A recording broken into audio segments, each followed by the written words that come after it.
officers came to my house and said, "You left a child unattended in the car. You're being detained." Imagine opening your door to a nightmare you never saw coming. Cops on your porch, accusing you of a crime that feels like it belongs to someone else's life. Nathan Cole's world flips upside down when a thunderous knock shatters his quiet morning, and two officers pin him with a chilling claim. A child, left unconscious in his car, points to him as the culprit. But Nathan has no kids, no ties to this mystery girl named Mia. Why is his name on her birth certificate? How did she end up in his locked SUV? The flashing lights outside, the neighbor's whispers, and the cold snap of handcuffs fuel a storm of questions. Is this a twisted mistake, or has someone orchestrated a sinister trap? As Nathan's dragged into a cruiser, the ghost of his ex-wife, Lauren, looms large. Her manipulative past, hinting at a revenge plot so audacious it defies reason. What kind of woman would risk her own daughter to destroy a man? With every second, the stakes climb higher, pulling Nathan into a web of lies where the truth could either free him or unravel everything he thought he knew. I was barefoot, half asleep, standing in my kitchen and microwaving leftover Thai food, when the knock came. Not a polite tap either. This one had weight behind it. Heavy, fast, urgent. My dog Rusty barked once, then hid behind the sofa like he sensed something I didn't. I opened the door and saw two uniformed officers on my porch. One of them, a tall, weary-looking guy with a mustache that seemed perpetually exhausted, stepped forward. "Mr. Nathan Cole?" "Yeah," I answered, suddenly wide awake. "We received a 911 call. A child's been left in your car, unconscious. We need you to step outside." "What?" I laughed, confused. "I don't have a kid. You've got the wrong guy." The second cop, shorter, younger, and far more intense, didn't laugh. He pointed at the driveway. "That your car?" I looked past them. My silver SUV was parked exactly where I left it last night. Except now there was a crowd. Flashing lights. A woman crying near the passenger side. An EMT rushing back and forth. What the hell? "Sir, we're placing you under arrest for child endangerment. You have the right to remain silent." "Hold on." I pulled back as handcuffs snapped onto my wrists. "This has to be a mistake. I live alone. I've lived alone for 5 damn years. Ever since I choked on her name. Since the divorce, they didn't care." I was shoved into the back of the cruiser while neighbors watched from their lawns, clutching their coffee mugs and fake concern, like this was another episode of a reality drama. I caught Mrs. Harper whispering to her son and pointing. Damn gossip never missed a chance. The ride to the station was surreal. My heart pounded like a battle drum, my brain spinning through impossible scenarios. Did someone steal my car? Was this some psycho prank? Who the hell would do this? But nothing, and I mean nothing, prepared me for what I heard when they finally let me speak. "We found documents in your glove box," Officer Mustache said as he slid a file across the table. "Registration under your name, diapers in the back seat, a baby seat buckled in, a blanket with the name Mia embroidered on it." Mia. My throat went dry. I hadn't heard that name in 5 years. 5 damn years. And only one person had ever said it to me with meaning. Lauren, my ex-wife. Lauren used to say if we ever had a daughter, she'd name her Mia. Said it sounded delicate and powerful, like a girl who could run a boardroom or burn it down. But we never had kids, not when we were married. So why was that name suddenly real? I leaned forward. "Where's the child now?" "She's okay. Unconscious due to heat exhaustion, but the paramedics say she'll be fine. She's about 4 years old." 4. I did the math. Divorced 5 years ago, split abruptly after I caught Lauren cheating with a client at her marketing firm, a guy named Brad Turner, who looked like he'd been sculpted by social media and steroids.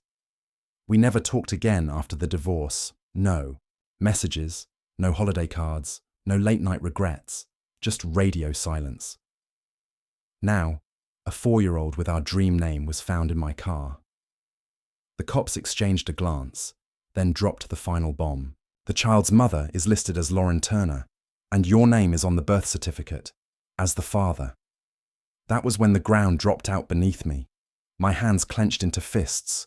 My chest burned. She did what? Lauren had faked paternity, paperwork. She forged my name, used it to frame me, and then left her daughter, to cook in my car like I was some deadbeat psycho. Why? Why now? And how the hell did she even get into my car? But deep inside, under the shock, a darker thought twisted like a knife. What if this was her revenge? Lauren always had a taste for drama. After I found out she was screwing her way, through client meetings, she'd screamed that I'd ruined her life, said I'd taken everything. Maybe this was her twisted attempt to return the favor, or worse, maybe she wanted me in prison. My eyes locked onto the two officers. I want a lawyer, and that was just the beginning. I sat in that interrogation room for 4 hours. No water, no updates, just 4 walls, and a camera blinking red like it was watching me drown. The lawyer they finally sent was some overworked public defender named Diane. Sharp eyes, blunt tone. She didn't sugarcoat anything. They're considering felony charges, she said, flipping through a folder. But your record's clean. No kids, no prior anything, so something's fishy, something's insane, I snapped. I haven't spoken to Lauren in 5 years. I didn't even know she had a kid. Now suddenly I'm the father of a 4-year-old left in my car. This doesn't just stink, it reeks of her. Diane stared at me for a second, then leaned in. You sure she's that type of woman? I gave a hollow laugh. Lauren was the type who could lie without blinking, flirt with the bartender while holding your hand, and swear it was just networking. The kind of woman who once told me love was boring if it didn't come with chaos. And chaos. That was her love language. The last time I saw her, she'd packed her bags with the grace of a soap opera star. Tears and all, swearing Brad meant nothing, that he was a mistake. Said I pushed her to it, that I was too stable, whatever the hell that meant. And now she's got a kid with my name on the birth certificate and police showing up like I'm some monster. Diane got me out on bail by nightfall. I stepped outside and breathed real air again, only to find the vultures already circling. A reporter shoved a mic in my face, asking if I had anything to say. As a father. I ignored her and pushed through the crowd. At home, the silence was crushing. I poured myself a drink, then stopped halfway. No, I needed answers, not a hangover. I booted up my old laptop. Lauren had blocked me on everything, but I knew her better than she thought. Her marketing agency's website still had her name, still had her face. Too perfect, too fake. I stared at her smile for a minute, rage bubbling up in my gut. That was the same smile she wore the night she told me I was boring. The same smile she gave Brad when she thought I wasn't watching. I clicked on her business Instagram. There it was, a post from a week ago, her in front of a high-end condo holding a toddler in one arm. Caption, Mia's first campaign. My little boss baby. I zoomed in. The girl had my eyes. My goddamn eyes. I felt the floor shift again, like reality itself was rewriting under me. Could it be? No. No. I had taken precautions. Lauren and I never planned a child. I remembered every damn conversation about it. But if Mia was mine, then where was the proof, the documents, the tests, and then came the knock on the door. Not police, Lauren. She stood there in designer boots, sunglasses on at night, lips painted crimson like she was stepping off a billboard. Instead of walking into the house of a man, she just framed. Hi, Nathan, she purred like nothing had happened. I didn't answer, just stepped aside and let her walk in. She made herself at home instantly, tossing her purse on my sofa like she still owned it, like she owned me. What the hell did you do? I asked, my voice low. She sighed dramatically, pulling off her glasses. Is that any way to greet the mother of your child? You forged my name. You put a kid in my car and called the cops. What? She gave a wicked little smirk. Because I needed you to see her. I stared at her, stunned. Lauren, are you out of your damn mind? That's not how normal people introduce someone to their kid. Oh, please. She waved a hand. You never returned my calls. I tried. You blocked. Me. What was I supposed to do? Mia kept asking about her father, and I thought maybe if you saw her, really saw her, so you had me arrested. She stood up now, her voice rising. Don't act like you're some saint, Nathan. You left me. You walked away and never looked back. I had to raise her alone while you got to live in peace. I shook my head. Because you cheated with a client. You chose this. Oh, come on. You think Brad was the only one? Men like him were easy. You were the hard part, always watching, always judging. That was it. I walked to the door and opened it wide. Get out. She hesitated, then stepped closer. You are her father, Nathan. I wasn't lying about that. And if that's true, we'll prove it. But you don't get to ruin my life and pretend it's a favor. You don't ever show up like this again. She stared for a second. Something flickering. In her eyes, something that almost looked like fear. Then she smiled that damn smile. You've got 48 hours to figure it out. After that, my lawyers called CPS. And just like that, she was gone. And I was left staring into the night, wondering if my worst nightmare had just become my responsibility. I didn't sleep. I sat on the edge of my bed all night, the same words playing on repeat in my head. You are her father. That wasn't a phrase you could forget or ignore. Not when it came from Lauren's lips. Poisoned with lies, yes. But this one had roots. I remembered the timing. Our last night together, before everything exploded, Lauren had shown up in lingerie, acting like nothing was wrong. It was manipulative, a distraction, a cruel attempt to reset the board while hiding the knife behind her back. That night, she pulled me in with her tricks, whispered apologies, promised she'd cut things off with Brad, and I was a damn fool. I let her. Could it have happened then, 4 years and 9 months ago? I reached for my phone, hands trembling, and searched for a private paternity lab. I booked a rush appointment for that afternoon. If she was telling the truth, I'd deal with it. If she wasn't, I'd bury her with every legal weapon I had. But my thoughts weren't just spinning around Mia.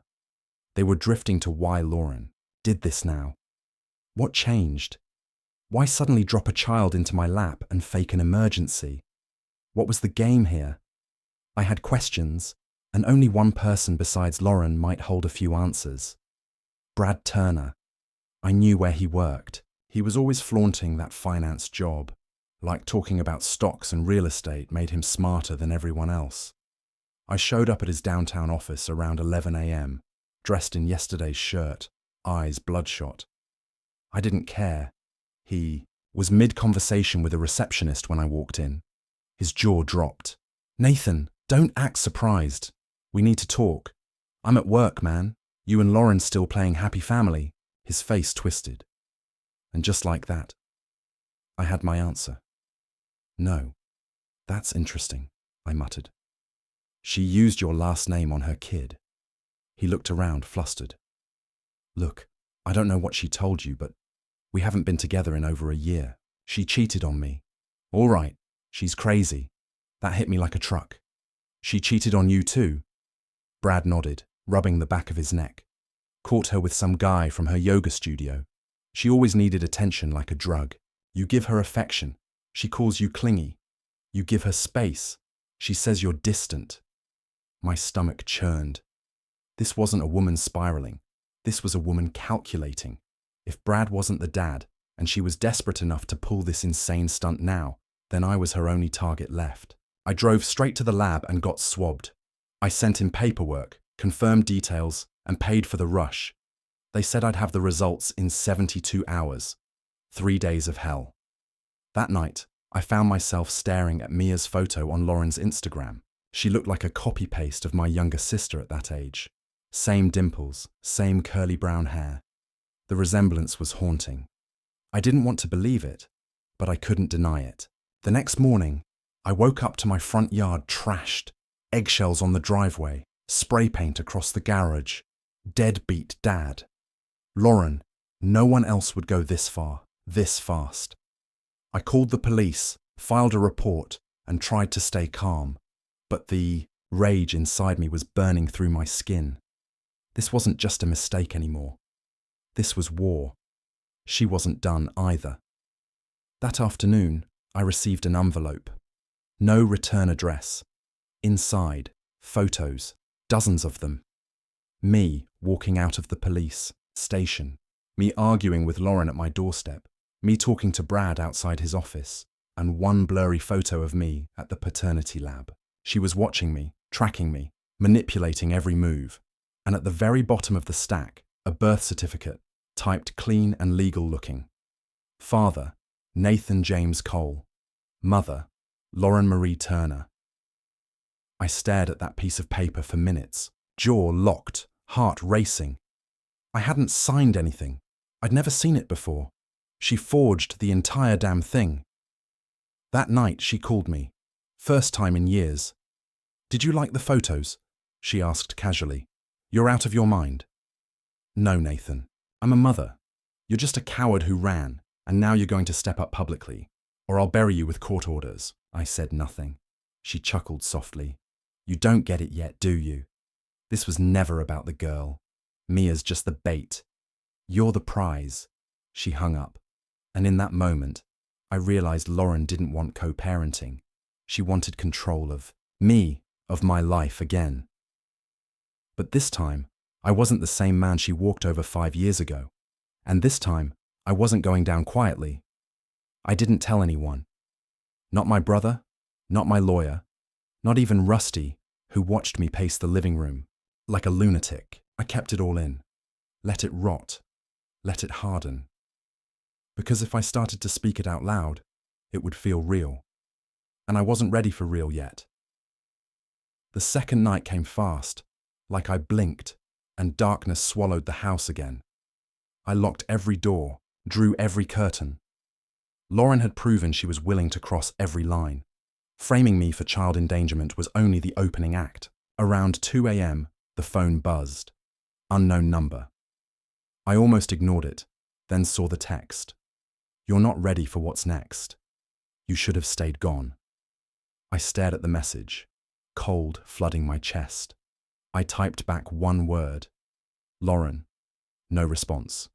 I knew it was her. She was unraveling. Or maybe this was her version of getting organized, messing up everything around her so she could be the one to clean it. Third day, the paternity results came at noon. I sat in my car outside the lab, envelope in hand, fingers trembling. I opened it slowly, like it might explode. Probability of paternity, 0%. My breath stopped. I wasn't the father. Mia wasn't mine. Lauren lied. Not that I was shocked, but seeing it in print hit different. It wasn't just a hunch anymore. It was law, proof, a weapon. I called Diane, told her everything. She told me to scan the document and forward it immediately. "This changes the entire case," she said. "Now we sue." But I didn't feel victorious. I felt violated, used. Lauren had taken my name, my past, my peace, and smeared it across a 4-year-old girl who had no idea she was being weaponized. I drove to her apartment. I shouldn't have, but I couldn't let this sit. She opened the door like she'd been expecting me. No surprise, no fear, just that smug little tilt of her head. "I thought you'd show up." "You're insane," I said. My voice was shaking, but not from fear. From the kind of rage that simmers under your skin for days and finally explodes, she said, stepping aside to let me in. "You should be thanking me. I gave you a chance to matter again." I walked past her into the living room. Mia's toys were scattered across the floor. A cartoon played softly on the TV. The little girl wasn't there. "She's with my sister," Lauren said, pouring herself a glass of wine at 3 p.m.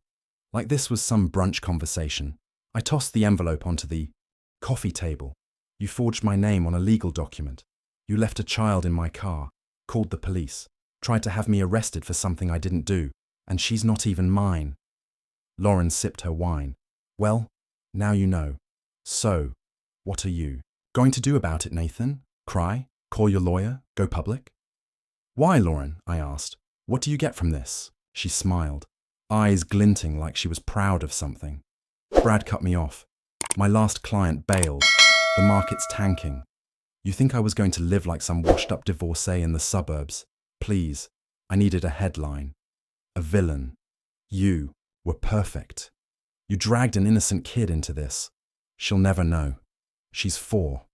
By the time she's old enough to ask questions, she'll have a real father. One who pays. One who's useful. You're disgusting. She stepped closer. Uncomfortably close. Her perfume smelled like money and regret. You still get under my skin, she whispered. You always did. But you left me, Nathan. So now I get to decide what that means. I turned and walked out. She didn't try to stop me, didn't scream or throw anything or fake tears like she used to. Just let me leave, like she'd already won something I hadn't figured out yet. Back home, I emailed the lab results to Diane, attached the photos, the text messages, every piece of this grotesque puzzle. Then I went to the bathroom and threw up because for all the proof I had, I knew this wasn't over. Lauren didn't play fair. She played until the board caught fire and no one remembered who was winning. And deep in my gut, I knew she still had another move, one I wouldn't see coming. The silence after that was louder than anything. Days passed. No calls, no visits, no texts, no Lauren. It was like she'd vanished into the shadows after detonating a bomb and watching from a distance as the dust settled.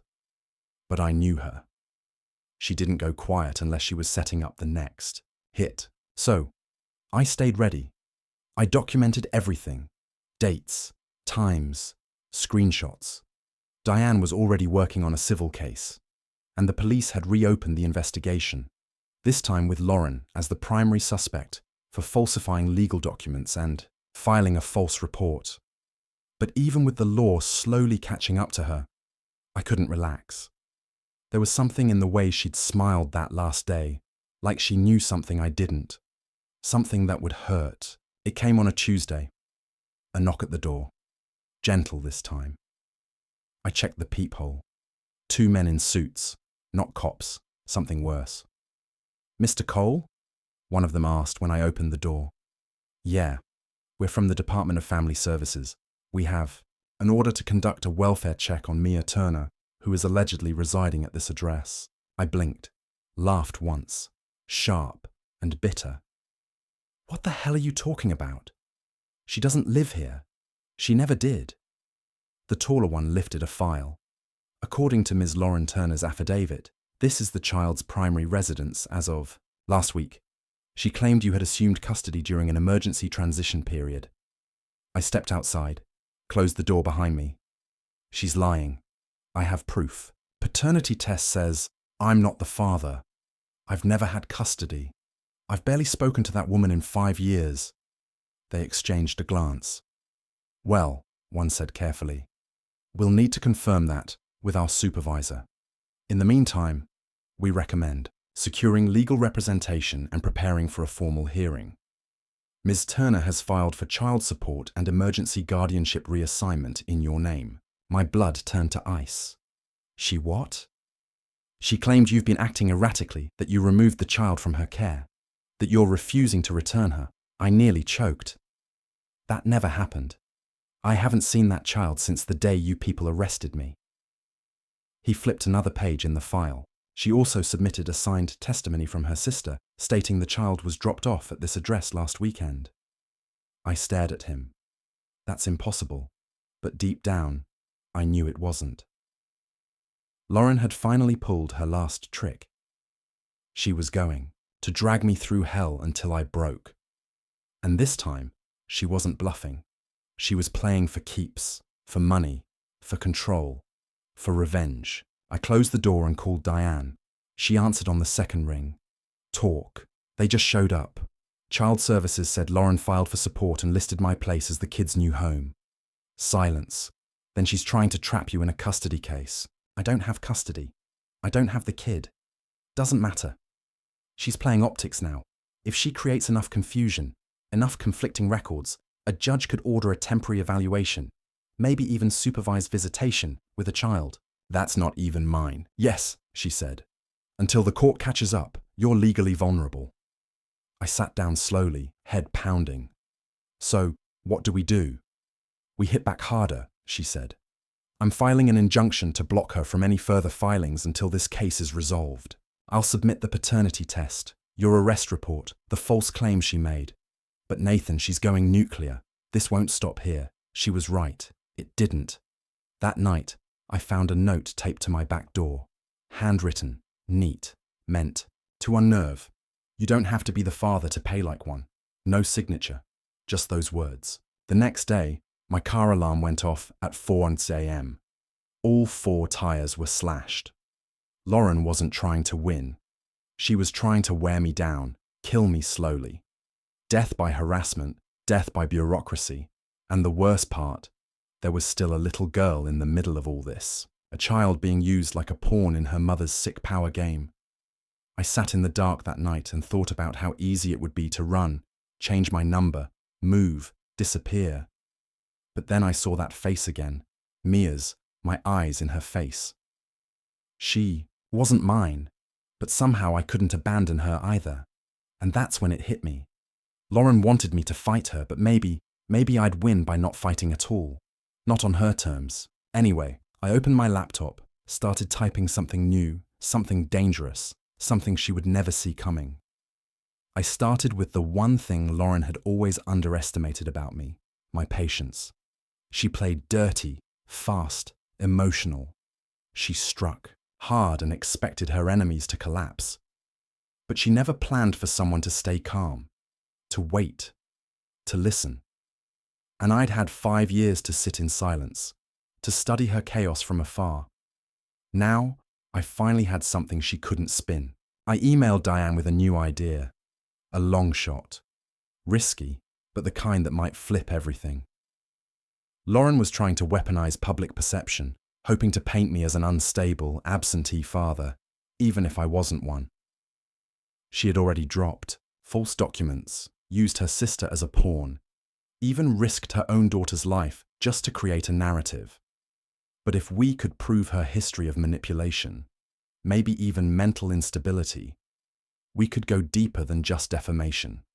We could go criminal, Diane responded within the hour. If we find proof she's done this to anyone else, any false claims, threats, forged paperwork, it's enough for a full-scale investigation, and I knew exactly where to start. Brad. I called him again. This time, I wasn't asking for gossip. I needed names, patterns, paper trails. At first, he hesitated, didn't want to get involved. She's dangerous, man. The kind of dangerous that doesn't show up in mugshots. She hits you where it's personal. She already did, I said. But if we don't stop her, she'll keep doing it to someone else. Maybe worse. Silence on the line. Then she once tried to fake a miscarriage, told a guy she was pregnant, used it to get 10 grand, disappeared when he asked for proof. That was it. The threat I needed. I spent the next day contacting that man. His name was Eric. He was real. He had receipts, text messages, even bank transfers. She'd never been pregnant, never even been to a doctor, but she made him pay emotionally and financially. I sent everything to Diane. She said, "We've got her." The following week was a storm. Court filings, police interviews, media digging. Lauren had triggered the system so hard and so fast that she didn't notice when it started swinging back. When the DA's office got wind of the fake paternity claim combined with the endangerment call, they opened a formal case.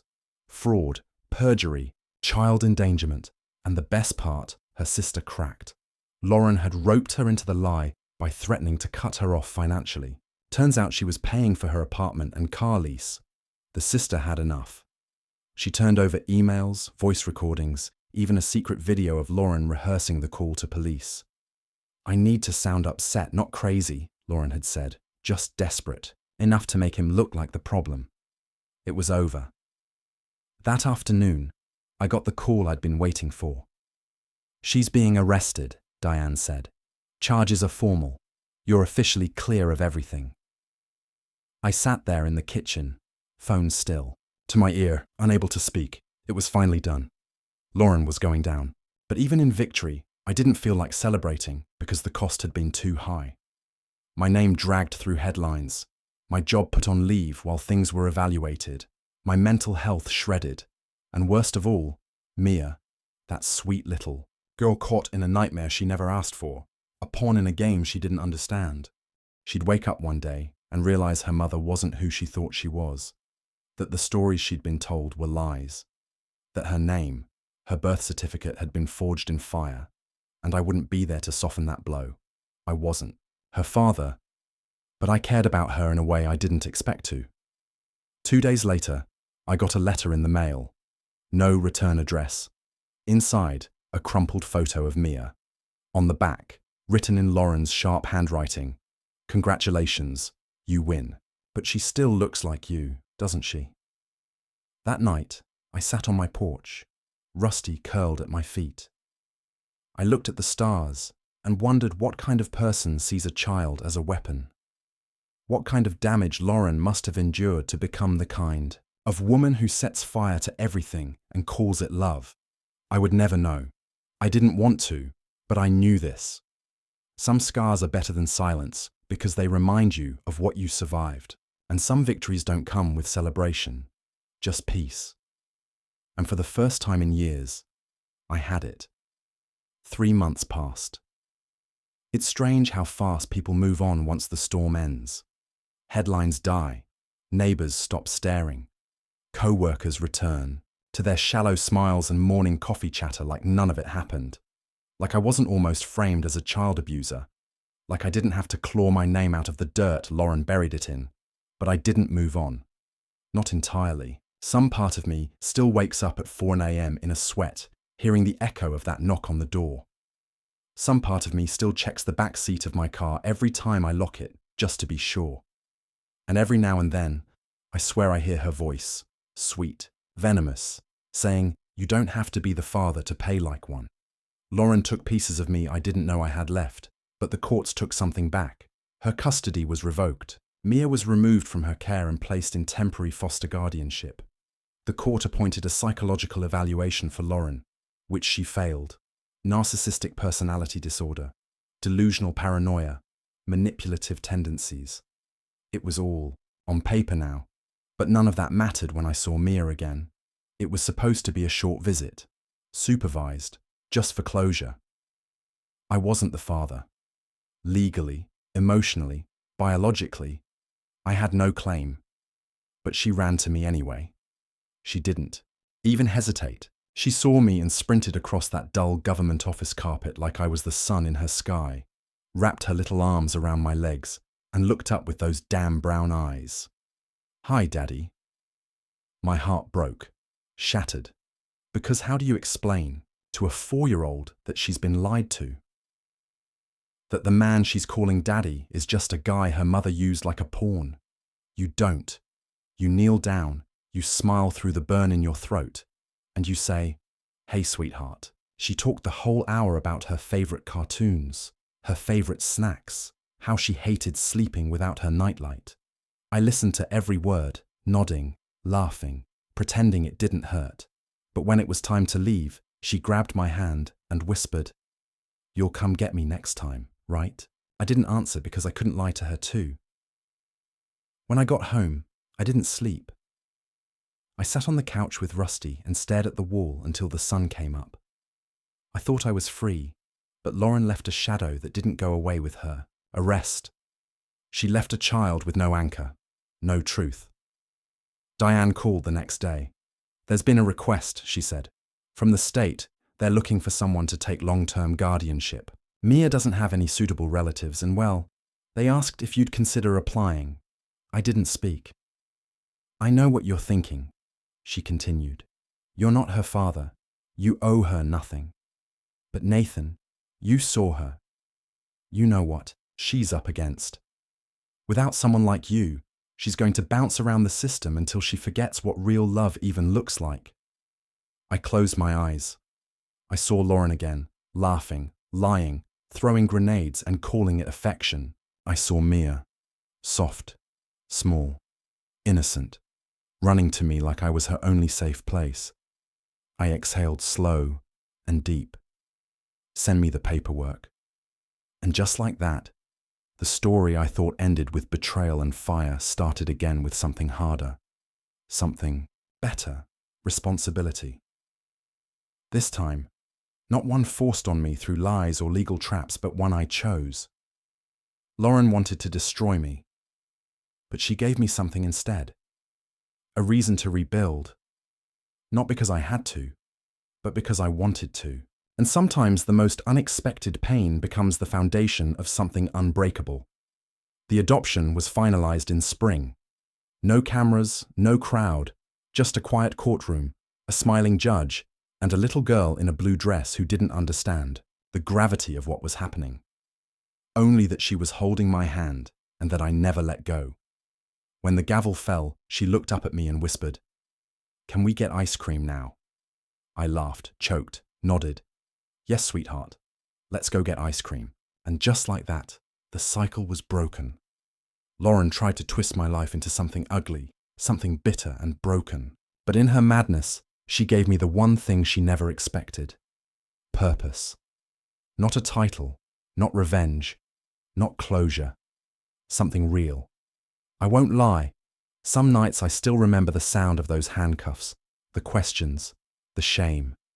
I remember Lauren's smug smile, her sharp words, her twisted games. I remember standing in the wreckage of my name, wondering how the hell I'd ever feel whole again. But then I hear little feet running down the hallway in the morning. Daddy. I had a dream I was a unicorn. I see her eyes when she's happy. I see how safe she feels just being near me.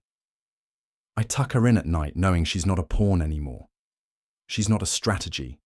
She's not a headline or a trap. She's just Mia. And I'm just the man who didn't run.